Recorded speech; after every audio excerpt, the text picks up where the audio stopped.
کمیته ولایت‌های فوق‌العاده تاجیکستان خبر داد که طی روزهای استراحت در قلمرو ولایت مختار کوهستان بدخشان در شرق کشور زمین لرزه و لغزش ترمه به قید گرفته شد.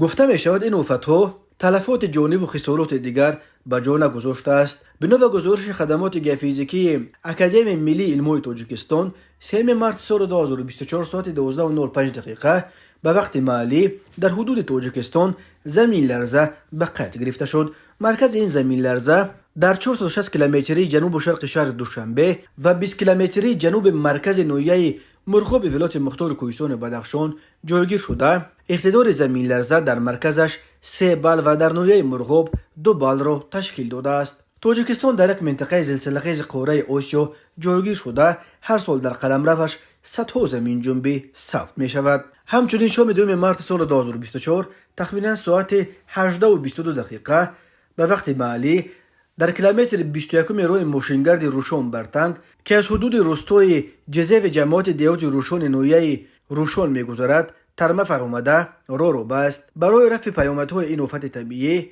کارمندان و تکنیک خدمات روی نویه جلب کرده شد، اما رفع عاقبت‌های فرو ریختن ترمه قریب یک شبانه روز طول کشید.